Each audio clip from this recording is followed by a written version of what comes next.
Hey everyone, it's Luke Lawal, the CEO and founder of HBCU Buzz, and this is another episode of President's Corner. I'm really excited. Morris Brown College has always been dear to my heart, and it's been something that I've always advocated for virtually via my platform, HBCU Buzz. So I'm excited to talk to the president today. Kevin James, are you here? Yes, I am. Good morning.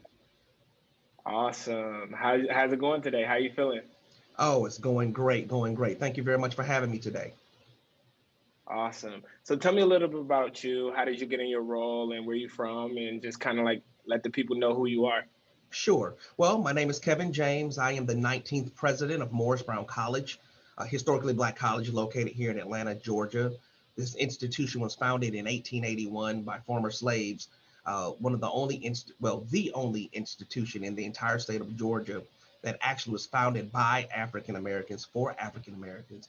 And so I'm just very excited to be at this place in history where I can lend my leadership as the 19th president. I'm originally from Columbia, South Carolina. Grew up to the parents of educators. My parents were educators. I have four sisters. Um, really just love being here in Atlanta. I've been here for 6 years, and just very excited to be a part of your show today. Awesome. You're not a part of any fraternities, are you? Of course I am. It's only one, Omega Psi Phi Fraternity Incorporated. See, I knew it. I knew it. I'm the good bros. Oh nine, you said we State. Look, I just seen it. I had a look. When you know, you Yeah, there you know. go. There you go. you know. Oh, that's dope, man. So, look, we're gonna dig into your background a little bit. We have this part of the show called Buzzbreaker, where we just want to learn a little bit about you personally and let our fans and following kind of get a sense for who you are. Because I know with COVID, it's been hard for our HBCU community to connect. So we just want to like give you the office hours so that people can kind of like get a sense for you. But my first question for you is, what's your favorite book? What are you reading? Well, right now I just got a new book. It's right here called Shelter in a Time of Storm: How Black Colleges Fostered Generations of Leadership and Activism. I was hand signed. Jelani Favors just sent me this book last week. And so this is what I'm reading right now, basically talking a little bit about how HBCUs really touched activism. That's one missing piece, in my opinion, regarding, what's going on in the world right now. I think more HBCUs need to do a little bit more when it comes to the work of our communities, like they did in the 60s. When you look at the sit-ins, and when you look at Martin Luther King, and when you look at, what the AU Center did here in Atlanta. And so I'm reading this book just to get another perspective from a scholar, and I'm thoroughly enjoying it right now. That's amazing. What are you listening to?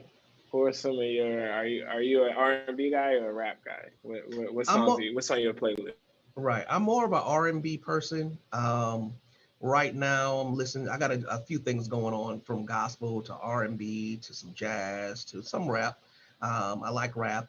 I'm not a millennial, but I'm close to it. I'm one of the youngest presidents at 43 years old. So a few things going through my list here. Yeah. Uh, Vacation spots where you like to go? I'm not even gonna lie to you right now. I'm in Costa Rica. It's been 2 weeks. Right now, Loving it.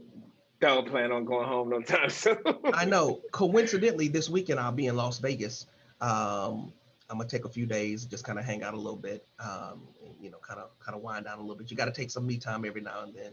And so this weekend I'll be in Las Vegas, but I haven't really been that many places due to the pandemic. But this weekend I'll make sure I'm safe, social distance, masked up, everything. But I'm gonna be in Vegas this So yeah, I know the brothers love Vegas. weekend. My next question for you is, if you could have dinner with anybody, who would it be and why? When people ask me, I like to have a combination of both. Like I like to bring a bunch of people to the table. I like to start with Colonel Charles Young because that, like, Hmm, or yeah, Charles Young would probably be good for me. But what about that's you? a good one. Well, just to be honest, it may just sound normal, but Barack Obama, I would love to meet him. I would love to have a sit down with him and really just ask him some questions about leadership, about working with people who may not agree with what your position is and how you work through that. I really admire Barack Obama, and I got a little portrait of him right here in my office here, just to kind of remind me of what a strong leader looks like, talks like, sounds like, thinks like. And so it would definitely be Barack Obama. 44 will always be my favorite. I mean, for obvious reasons, but yeah, I Absolutely. definitely understand that. So I got one more last question for you. If you could attend Morris Brown and take two courses, what would they be? It probably would be the freshman orientation course where you really dig into the history of the first 100 years of Morris Brown College. It would be that. As a matter of fact, I myself am learning all the content in that course. So maybe one day I can teach it myself here while I'm the president. So it would probably be that. And then it probably would be one of the science courses that was taught by Dr. Gloria Anderson, who is our current vice president of academic affairs. She has been teaching here and working here for 53 years, and she's still here. And so it would probably be one of the courses that she taught when she was a professor. I like that. Question. So I know we're going to switch gears a little bit because I really want to get into the history of Morris Brown. So for those that are out there watching right now that's never heard of Morris Brown and that are seeing all the headlines about that accreditation and all the rich history, can you give us like a brief background on Morris Brown and how it became to be and like just kind of walk us through the timeline? Sure.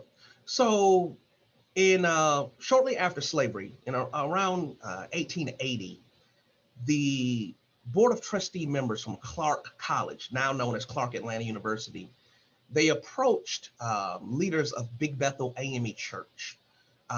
Big Bethel AME Church is a very prominent church here in Atlanta where a lot of Black people had meetings, speeches, all kind of, it was just a centerpiece in the Black community. And so they approached the leaders of Big Bethel AME Church and asked those leaders, listen, here at Clark College, we're looking for some additional classroom space. Can we use your church for some classroom space? And so during the meeting, one of the trustee members stood up and said, listen, you guys, if we're going to allow Clark College to use our church for classroom space, how about we just start our own college? And out of that statement, at the time, Bishop Wesley John Gaines, who was the bishop of the church and the pastor of that church, said, you know what, with God's help, we will. And that sparked the birth of Morris Brown College. Now, the African Methodist Episcopal Church, the largest denomination for the African American community during that time, leader around the country, um, is the entity that started this institution. A lot of people don't realize that most historically Black colleges and universities were founded and funded by white philanthropists during that time. Shortly after slavery, African Americans didn't have land and, a lot of land or a lot of resources to start colleges. Some of them were not educated to start colleges. And so um, the African Methodist Episcopal Church was responsible for starting Georgia's first and only historically Black college in the state of Georgia that actually was founded and funded by Black people. And so we still hold that today. And so that is how Morris Brown College was started. We started again in 1881, founder Bishop Wesley John Gaines, and we've been in existence here now for 140 years. This is our 140th year this year. In 2002, Morris Brown College lost its accreditation due to some financial mismanagement by leaders at that time. At historically Black colleges and universities, when you lose your accreditation, most times that is a death sentence. Morris Brown College had just come off, coincidentally, of filming the movie Drumline, which is a world-renowned movie. And here we are, a few months later, here we lost accreditation. We've been able to survive by a thread for these last 18, 19 years without our accreditation, which is a miracle in itself.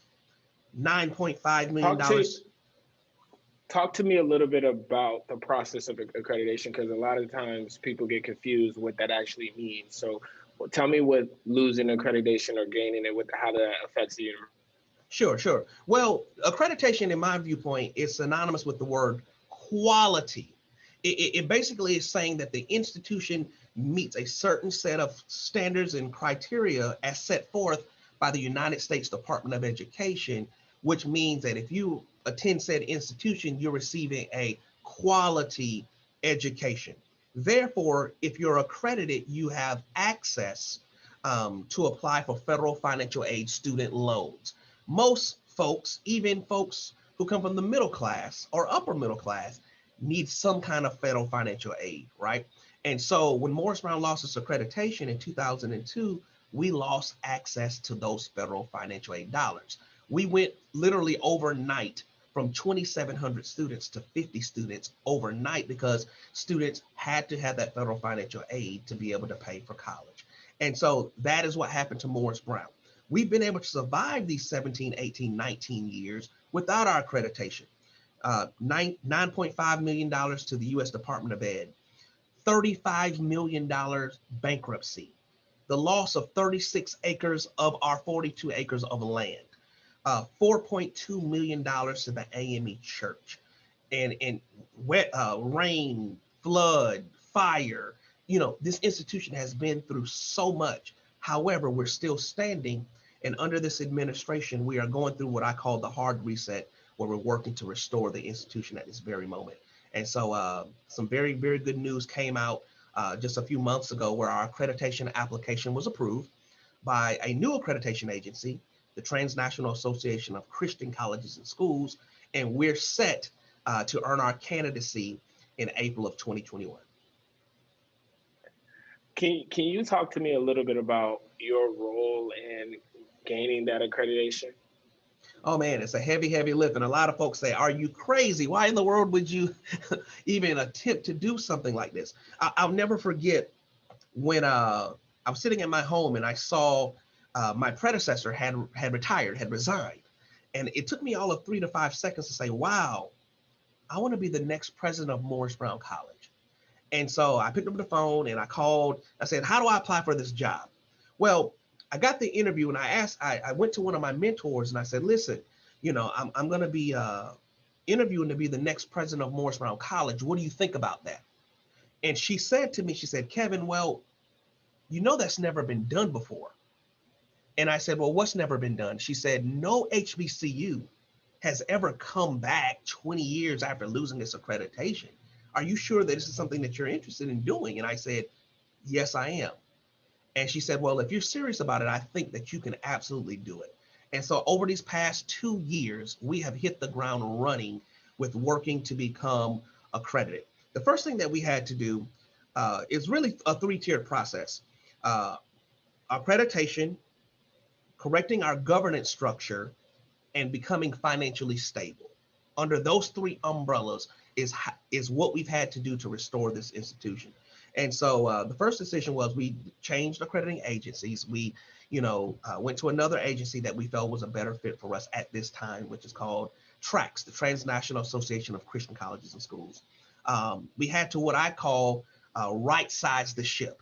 When I came in, we had about 55 employees with 40 students at the time.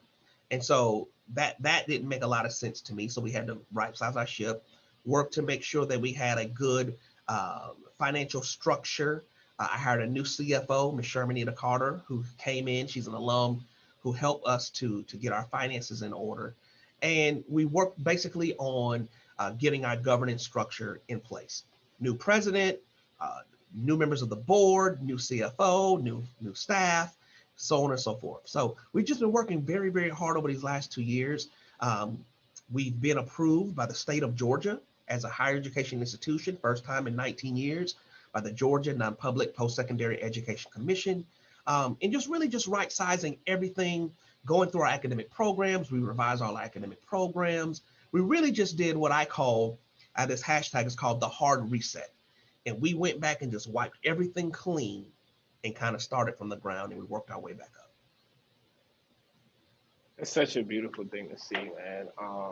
I've always told my friends, "Bruh, get it done," but what you did We at see you Morris through. Brown is just it's just an understatement, man. And I'm proud of the rich legacy that you've already started to create at Morris Brown. And every time I think about the way the media has turned over compared to when I first started HBC Buzz 10 years ago, and how we're depicted as higher institutions. When I look at the story of Morris Brown, it just makes me so proud to be a part of the community.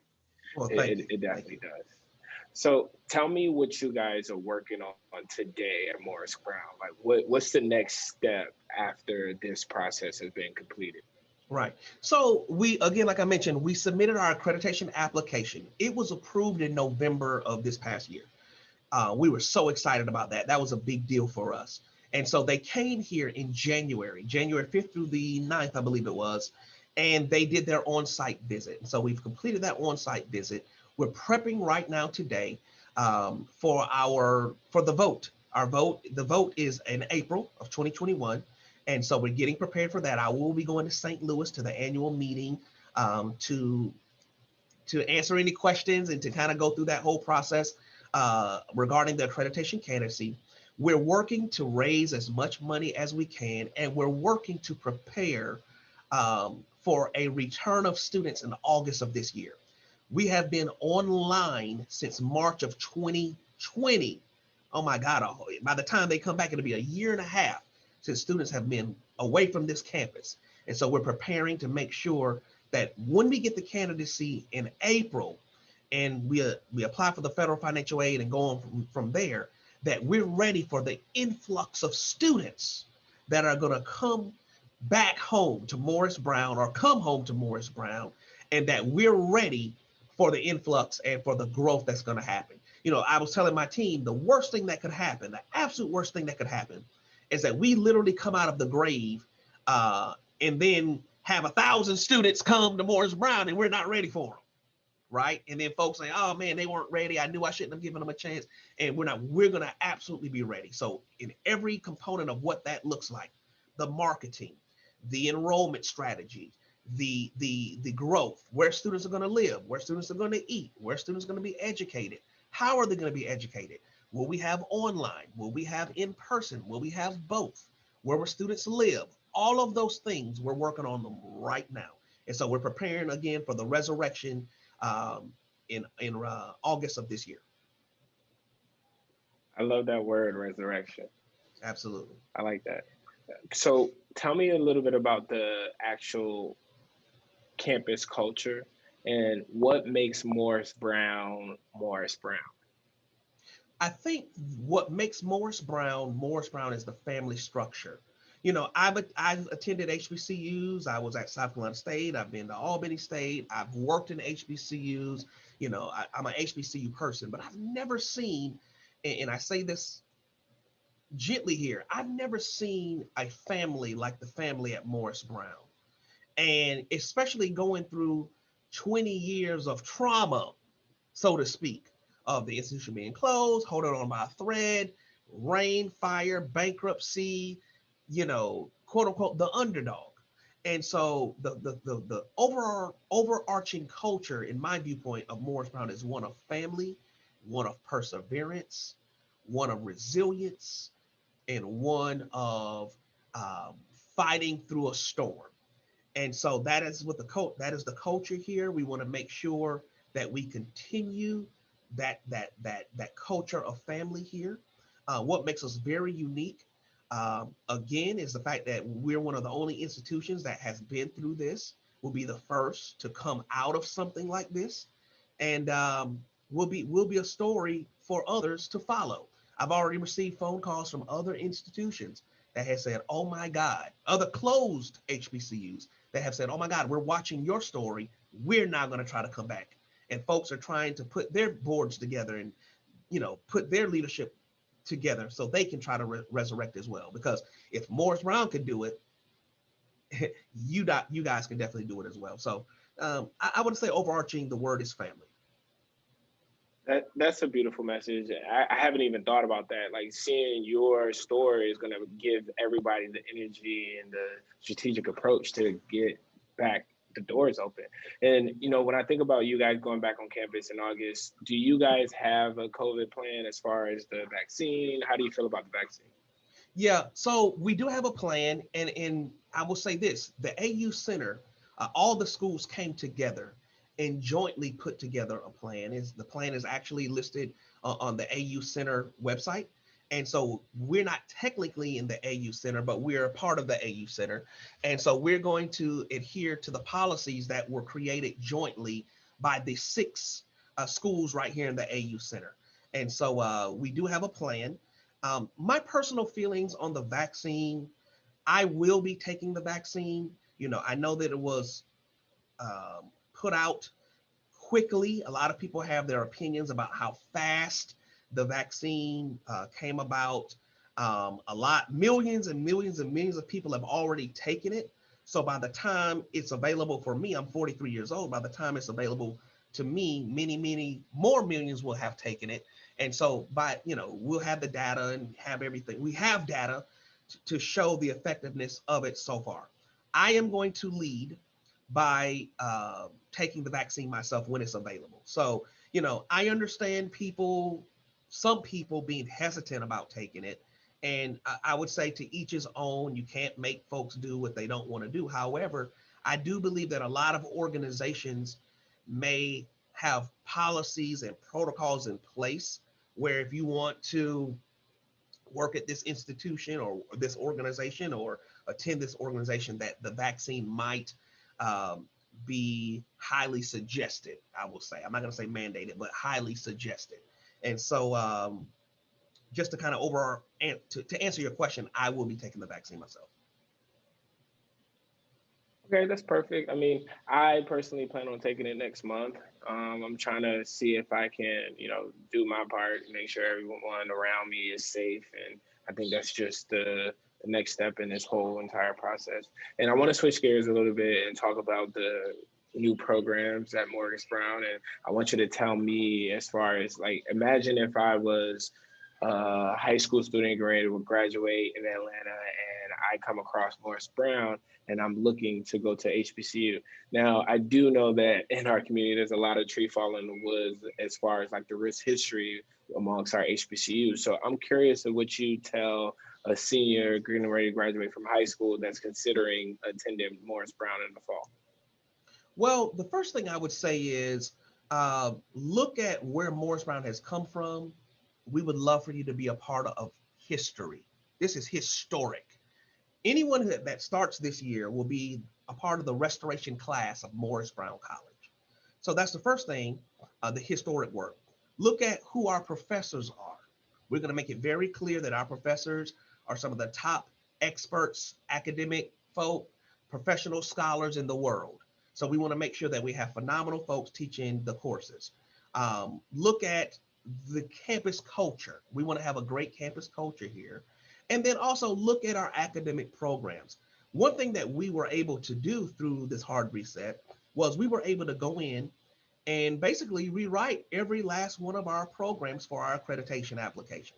And we actually even added some new innovative programs, such as global management, esports performance. Esports is a big one for us. It's a STEM program. And actually, Morris Brown is the first school in Georgia, black or white, with this degree program.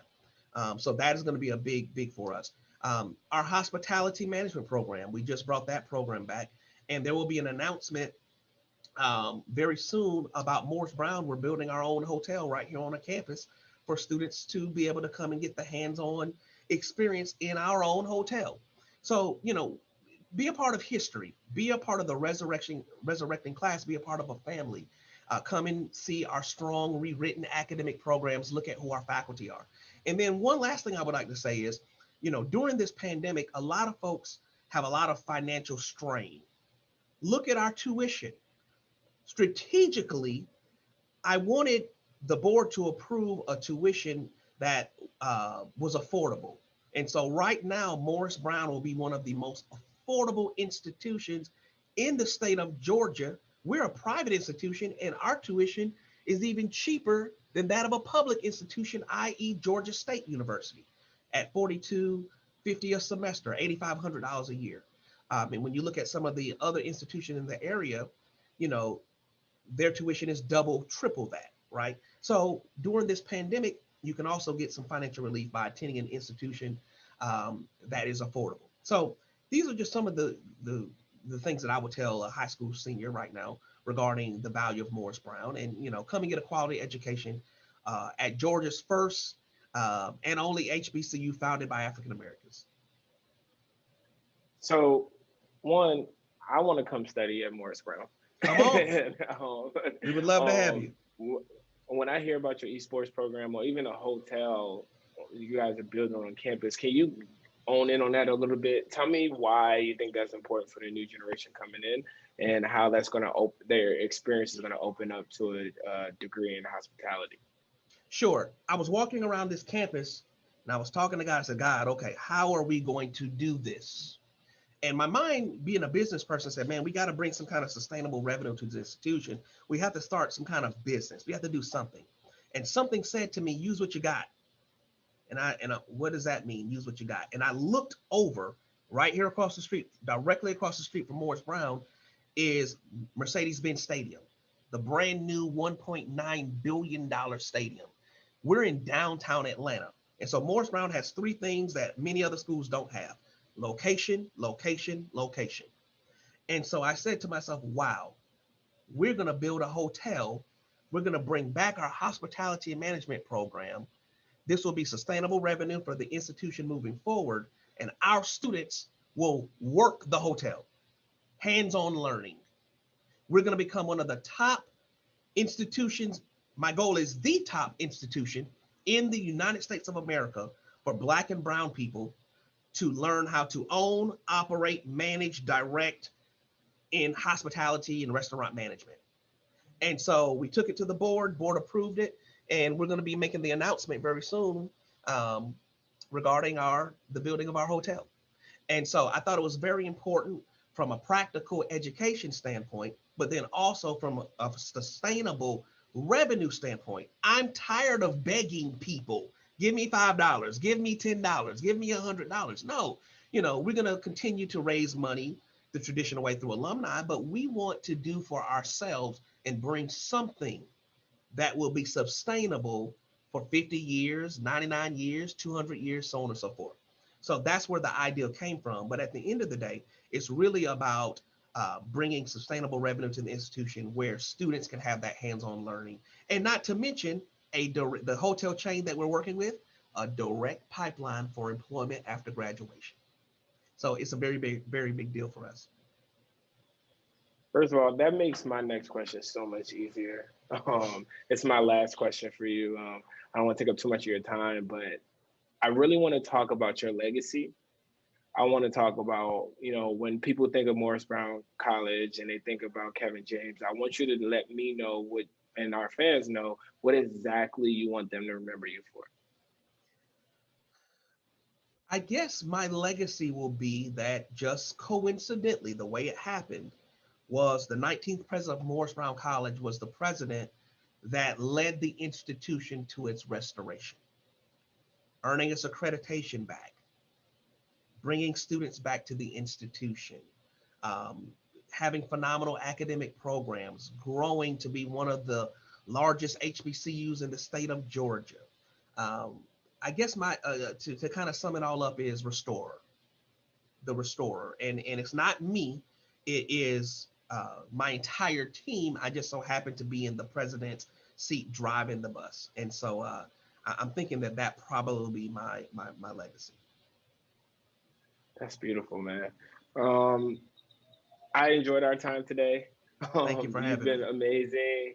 Anytime I can chop it up with the Q's is I'm great. Thank you for giving us your time, and I appreciate you. We're gonna bring you back on the show, and thanks a lot.